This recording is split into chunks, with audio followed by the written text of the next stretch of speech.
اتكلمنا عن استراتيجية سيمانتك داخل السوق المصري خلال الفترة الجاية ونتائج الدراسات اللي اتكلمنا عليها جوه واللي عدلت في بعض الاستراتيجيات بتاعتكم الخاصة بتقييمكم للمجال. سيمانتك كشركة عالمية لأمن المعلومات في عنا اليوم وصول على أكثر من 130 مليون سيستم موجودين بأكثر من 86 بلد بالعالم، بيخلونا نطلع ونشوف شو عم بيصير مشاكل على الانترنت من ناحية الهجومات على الانترنت.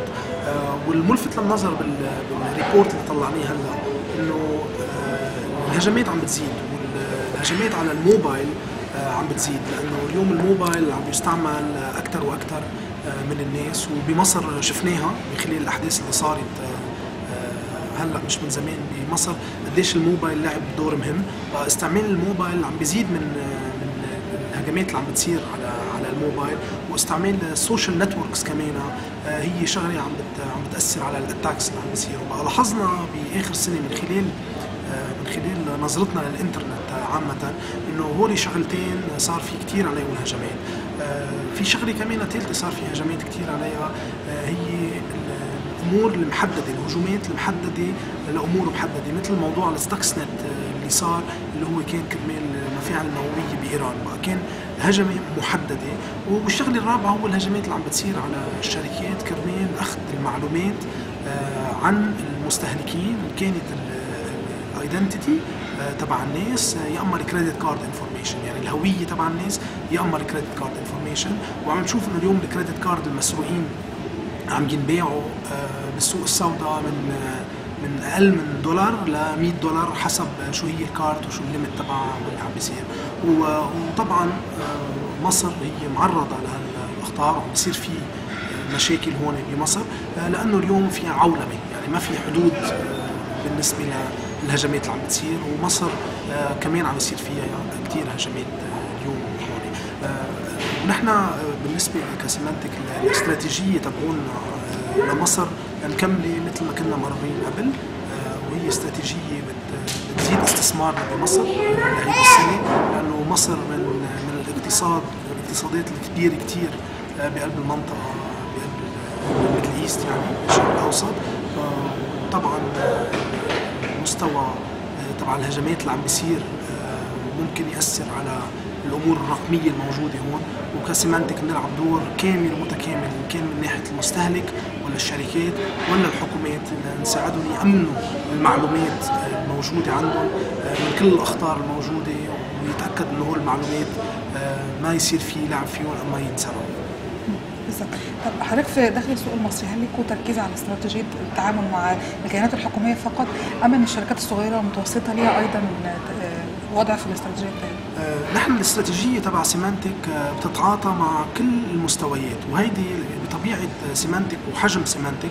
في عنا ديبارتمنتس بيشتغلوا مع المستهلك كمستهلك لحاله، وبيرجع في عنا ديبارتمنتس بيهتموا بامور سمول بزنس، يعني شركات كثير صغيره، والشركات الكبيره مثل شركات مشغلين الاتصالات، مثل البنوك، الشركات الكثير كبيره اللي يعني عندهم اهتمام بامن المعلومات. وطبعا مع الحكومات، لانه اليوم الحكومات كلها عم تنتقل على المواضيع الالكترونيه، كيف يتعاملوا مع الريكوردز الموجوده عندهم الكترونيا، وكيف فينا نساعدهم يامنوا الحمايه لهالريكوردز الموجوده من الاخطار الموجوده، وكمان ما ينسرقوا هول المعلومات اما يتضيعوا بالغلط.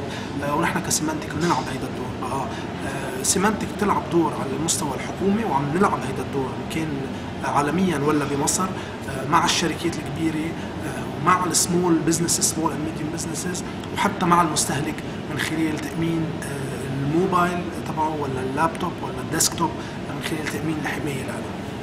طب يا فندم، هي الارشادات او التوعيه اللي ممكن حضرتك توجهها للشباب داخل مصر في التعامل مع التقنيات المختلفه الحديثه، التعامل مع مواقع التواصل الاجتماعي ومن خلال الموبايل، حتى لا يكون عرضه لهذه الهجمات، مجموعه من النصائح. اوكي، النصائح نقدر نعطيها للمستهلكين، للشركات يعني امور خاصه لها. النصائح نقدر نعطيها للمستهلكين هي اول شغله قبل التقنيه الوعي. اليوم في عنا السوشيال نتوركس اللي عم تستعمل، هيدي بدك تطلع فيها وتشوفها انه كانه بيتك، يعني ما تستقبل مين ما كان بيعمل لك انفايت بلا ما تعرف من هو هالشخص. مثل ما ببيتك قد ما يكون قلبك صدرك رحب للعالم وتستقبل بالعالم، ما بتستقبل مين ما كان ببيتك. ذات الشيء بقول لك من السوشيال نتوركينج، ما تستقبلوا مين ما كان، استقبلوا ناس بتعرفوهم. هيدي اول شغله. ثاني شغله الشورت يو ار ال، وقت بيجيكم لينك من شخص ما بتعرفوا، اما لينك بتستغربوا انه ليش هذا الشخص بعت لي هذا اللينك. مش كيف ما كان نروح ونكبس على هذا اللينك اللي ممكن ياخذنا على ويب سايت يحط لنا مشاكل على اللابتوب تبعنا. هاي شغلتين يكونوا واعيين عليها. الشغله الثالثه كمان واحد ينتبه لها، انه ما تقول انه انا ما عندي امور مهمه على الكمبيوتر تبعي، ولا شو لحط انتي فايروس، ولا شو لامن حمايه، ما عندي اسرار انا على الكمبيوتر تبعي. بس اذا واحد فكر بهذه الطريقه بيكون عرضه كرمال يخلي حدا يفوت على الكمبيوتر تبعه ويستعمل الكمبيوتر لا يهجم على اصدقاء له، اما على حيالله حدا غير.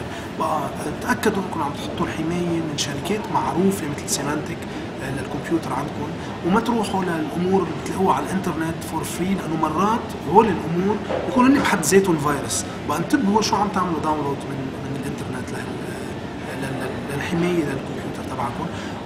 واخر شغله بحب اقولها للمستهلكين، اليوم المهم مش الكمبيوتر تبعك ومش الموبايل تبعك، لانه اذا ضاع الموبايل ممكن تشتري غيره، بس اذا ضاعوا المعلومات عن الموبايل تبعك هيدي مشكله اكبر. ومشان هيك نطلب من العالم انه يعملوا باك اب، يعني كرمال المعلومات اذا ضاعت يقدروا يجيبوا كمبيوتر جديد اما موبايل جديد ويقدروا يردوا المعلومات. بقى واخر شغله هي موضوع الباسورد، ما تشاركوا الباسورد تبعكم مع مين ما كان. تاكدوا انكم عم تحموا حالكم بباسورد قوي، مش باسورد كتير هين، وغيروه من مده للتانيه. يعني ما تترك الباسورد تبعك على سنه وسنتين وثلاثه، كل 3 اشهر غير الباسورد تبعك، هيك بتامن حمايه. لانه اذا عم تستعمل الكمبيوتر تبعك على الانترنت وعم تكون بانترنت كافيز، انت عرضه للخطر، بقى ضلك مأمن على الحمايه.